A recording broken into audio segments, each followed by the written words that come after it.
natin ayos ito. Okay. So, ang lakas eh, no? Good morning, guys. Sa kasalukuyan, kamusta kayong Martians? Welcome back to the 365.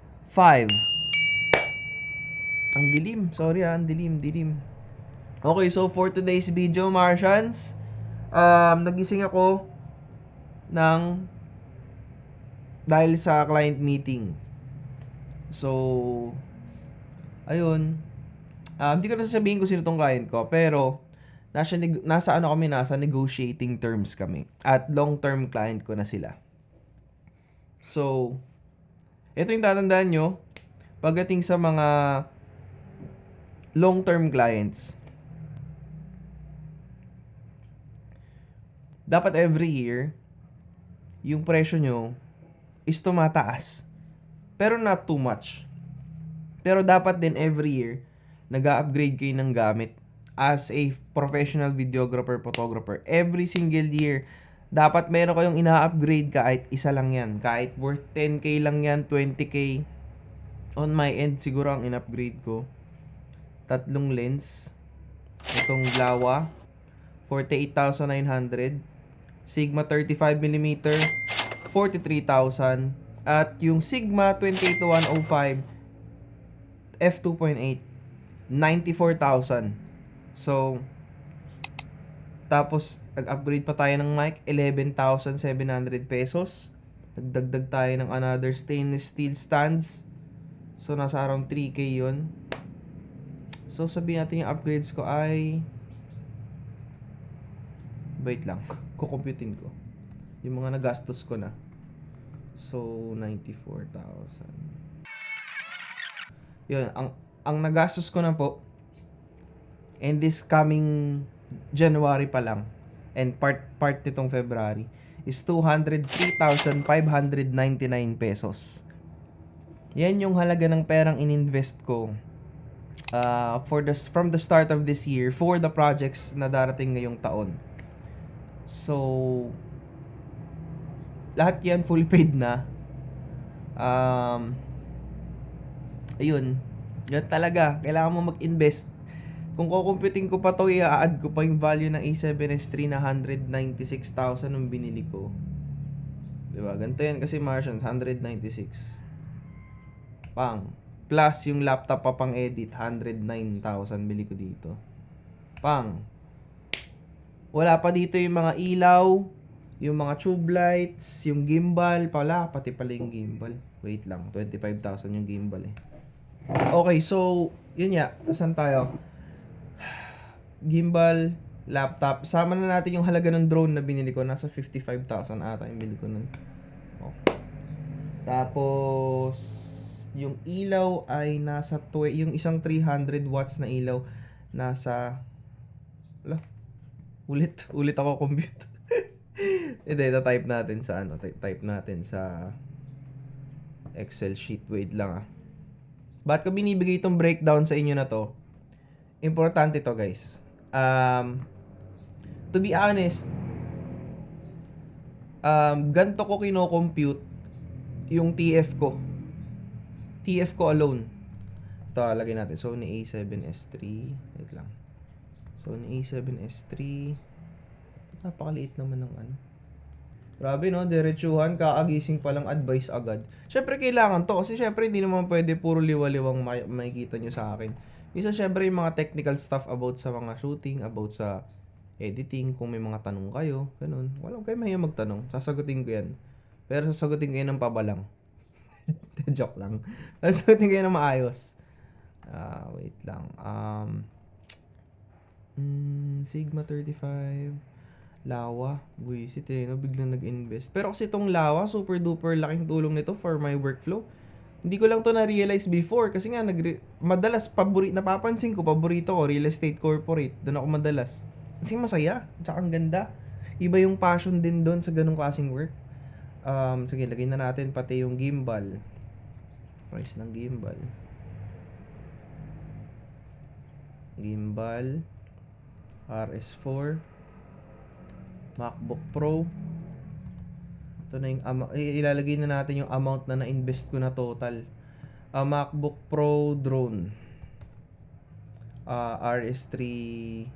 Ano ba yan? Mavic Mini 3 Pro. Tapos, tingnan natin yung 300 watts yung presyo nun. Tsaka yung 100 by yung presyo din nun. Tapos, A7S III. Wala na dito yung price ng mga lens na binenta ko before. Ito na yung total for this year. Sabihin natin yung A7S III ay 196, 9499. Sigma 35, 43,000. Well, original value ng Sigma 43 lang kasi, pero kasi yung original value ng Sigma 35mm is 70,000. Kaya nag-opt out ako sa second hand. Kaya kung nagtataka kayo kung anong magandang diskarte pagdating sa pagbili ng lens is second hand. Basta maganda pa din. Ito yung mga quality talaga na lens na kapag binili mo, for the long term na rin kasi siya. Matagal bago bumaba yung value. 55,300 watts. Ang mili ko ng 22,000. Kin-credit card ko pa yun. Bayad ko na yun. Yung bicolor light, ang bili ko doon 7,500. Wow. Tapos yung light stands na bago. Pati C-stand. Siguro ko lang yung C-stand. Plus yung light stand nasa 8,000 din. Tapos yung mic nasa 11,700. Yan. So, kung ito total natin yung mga nagastos ko na in mind, hindi ko pa nilista lahat. Including yung mga trolley, softboxes, ano pa ba? Yung mga filters na mahal. Yung cage, wala pa yung cage, wala pa yung presyo ng cage ha. Holy shoots.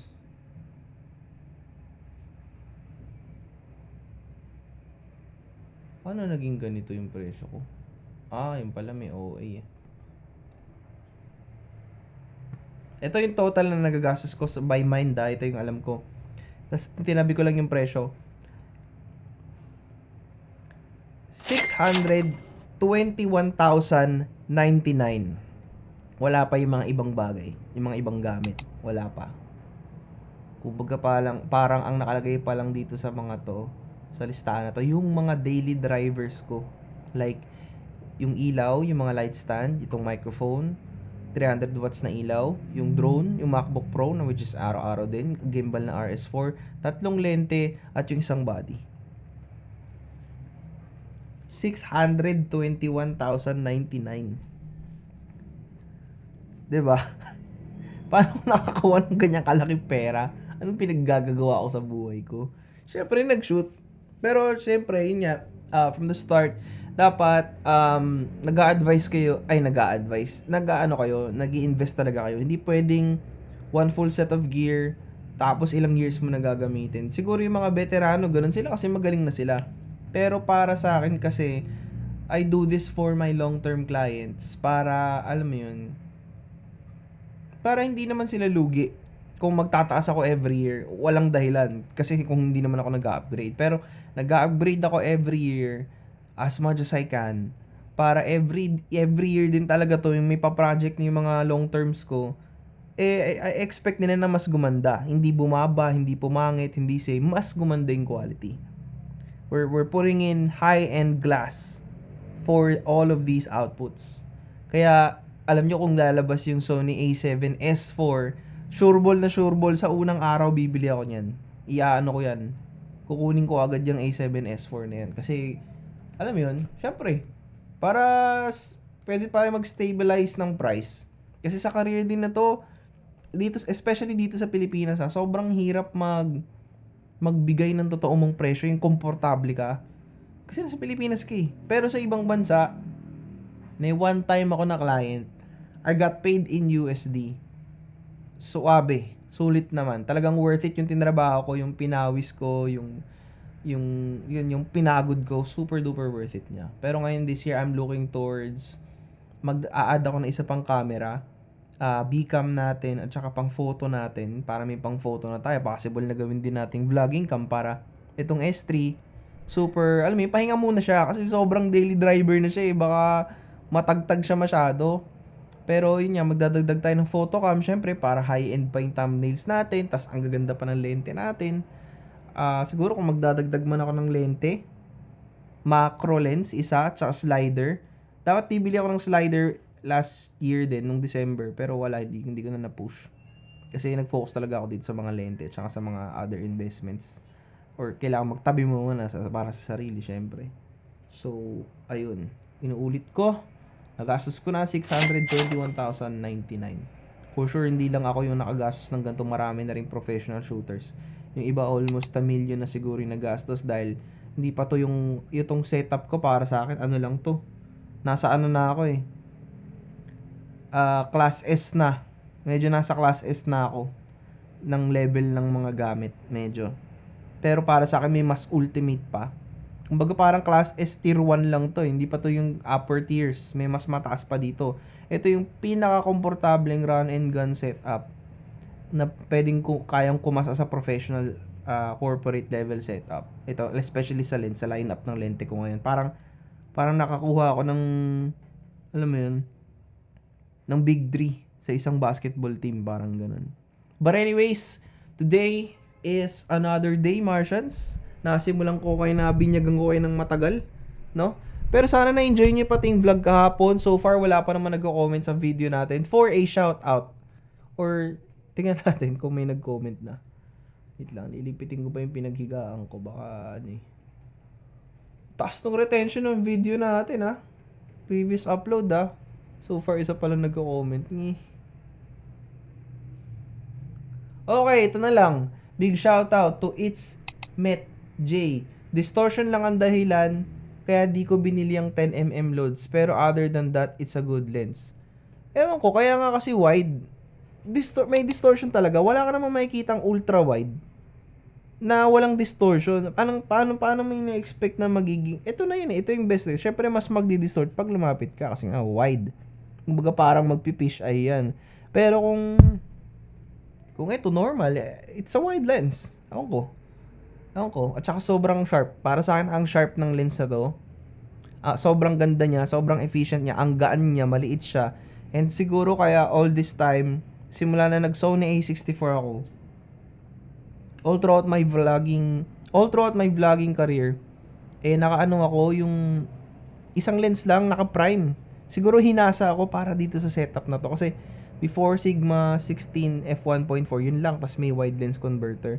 Hanggang naging Viltrox ng 16 hanggang sa ito na para sa akin ito yung perfect na vlogging lens para sa vlogging, especially kung hindi ka naman mahilig mag-zoom. Hindi naman ako ganung style ng vlogging.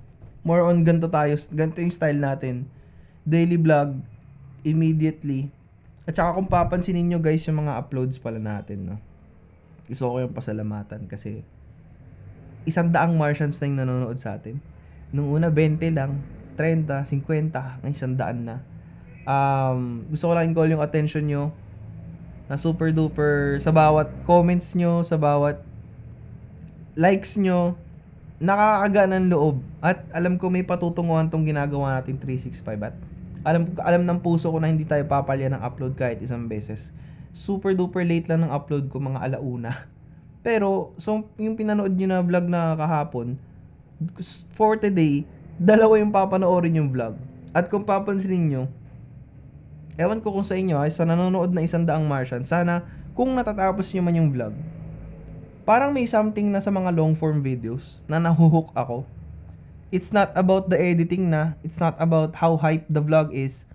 Parang ano na siya, iba na yung attachment sa akin ng daily vlogging na parang gusto kong matagal. Nung isang beses na nag-upload tayo, yung isang araw, yung anong tawag dito? Yung in-upload natin yung review ng mic, yung Comica VM40. Parang nabitin ako. Tsaka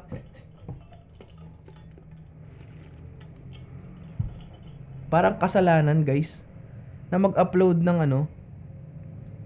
ka ng sobrang aga. Nasanay kasi ako na upload ko lagi 11:45 and whatnot. Pero eto na.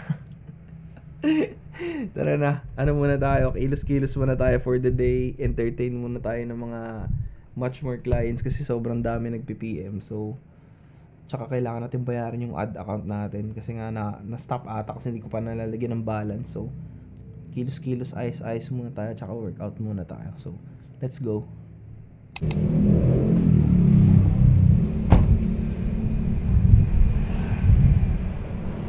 Okay, so ngayon tayo SM.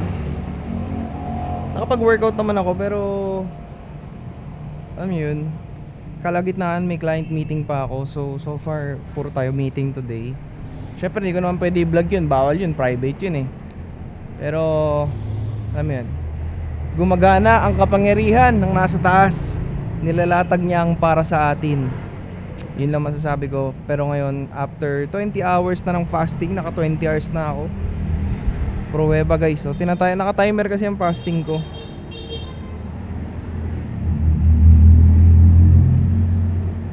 Ayan. Hindi ko mapakita. Basta screenshot ko na lang. Basta ito 20 hours and 26 minutes na fasting. So,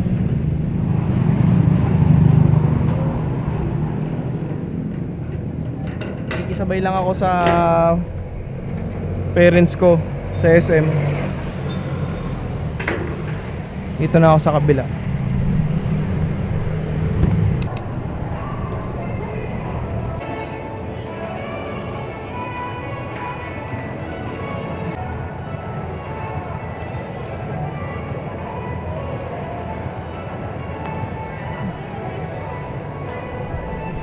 Hindi ako nahiya magtutok sa SM ngayon. Hindi ako nahiya magtutok sa SM. Wala na, ayaw nila eh. Nalin? Saan? Wait lang. Sino yung nagsabing nahihiya ako magtutok sa mall? Wala. Hindi ako nahihiya, wide lens to eh. Ayaw ng parents ko kumain sa labas, niyaya ko sila. So kami na lang. Tsaka nag-deposit muna ako sa bangko. So deposit ng alam mo yun, pinagkasaan natin. So dito kami sa may Manam ngayon. Ngiti ka para may thumbnail ako.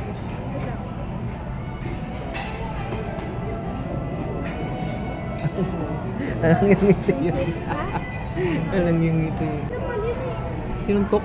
Basta tinamaan, sinapok sa mukha. Sari-sari. Oo.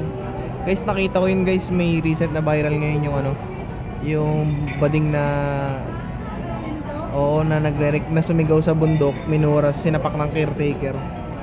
Dahil? Isa lang masasabi ko, medyo deserve para sa akin. Kasi disrespect yun sa lugar eh. Kumbaga, kaya ka, hindi parang di reason yung kaya ka nag-unwind para sumigaw sa bundok. Parang ang psychotic ng dating nun. Kasi diba, pero mga ganun. Kung heartbroken ka, maraming paraan eh. Kapakanin eh, parang medyo indio yung dating mo dun eh. Para sa akin lang. Kasi at saka yun nga, parang napanood ko isa sa mga may napanood ako, parang yun eh. Syempre lokal ka dun, tas may feeling privilege ka as a guest. Buti sana kung 100k or something ang binayad mo eh. Paano kung 1k below lang yun? Yan, hindi niya na ako pinapakinggan guys. So, shutdown na siya, hindi niya na ako pinapakinggan. Wala na. Tapos na yung video, tapos na. Like, comment, subscribe na. Siya yung perfect example ng viewer ko. Walang attention span. Uy, nanonood naman ako.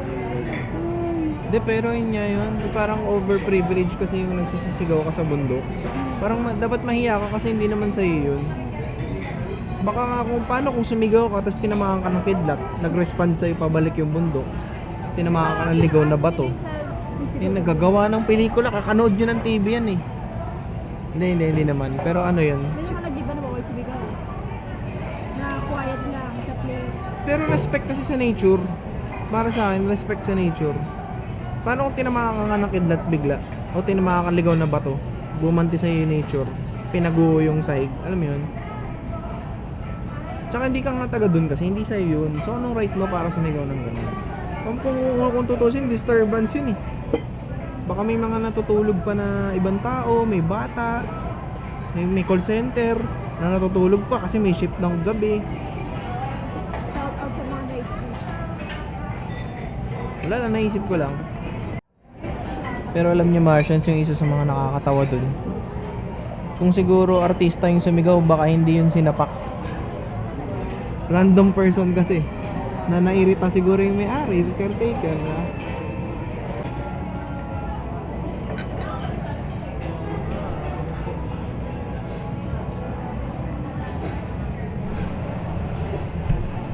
Siyempre hindi mawawala ang pagtingin sa atin ng mga tao pa nagbablog, pero solid to.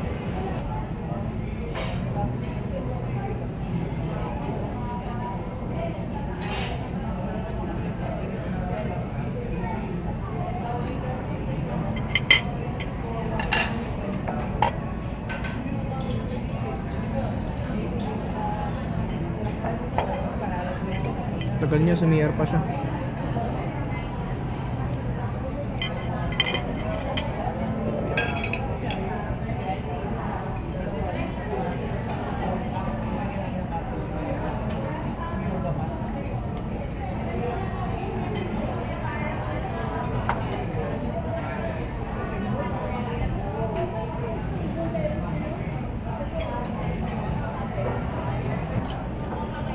Sabihin kasi puro karning kinakain ko eh.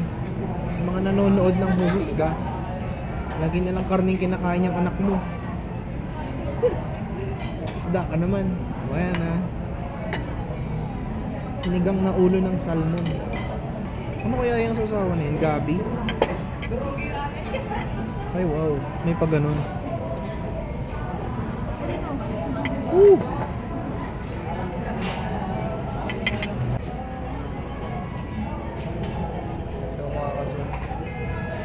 Ay Calamansi tart.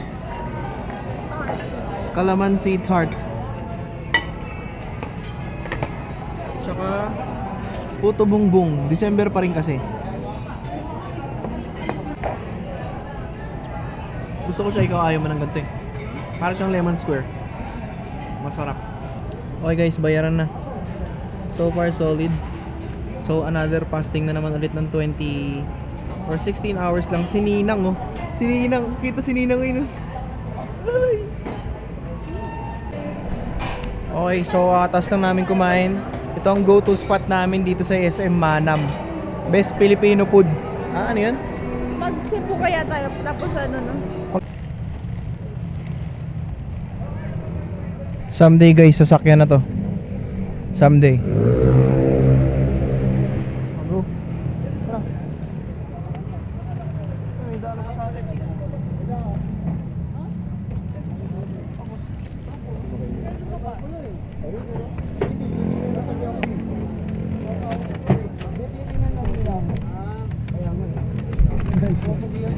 Saan kayo? Alima, boss. Someday. Sasakyan someday.